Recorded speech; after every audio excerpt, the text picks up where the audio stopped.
Here we've got KXD V6, and let me show you how to add pattern, how to add screen protection on the following device. So at first, let's open the settings.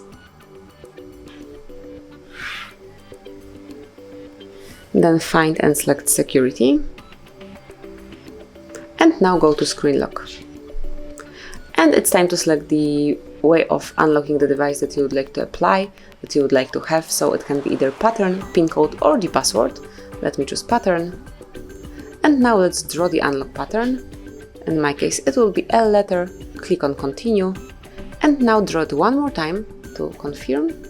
And tap on confirm.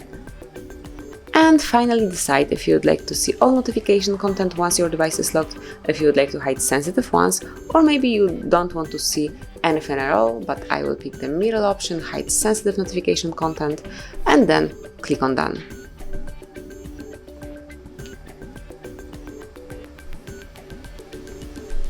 And that's it. As you can see, from now on, no stranger will be able to unlock your device because it will be protected with your pattern, pin code, or whichever you preferred, whichever you chosen, and in my case it's pattern. So this is it. This is how you can smoothly and easily add pattern to your device. Thank you for watching. Please subscribe our channel and leave the thumbs up.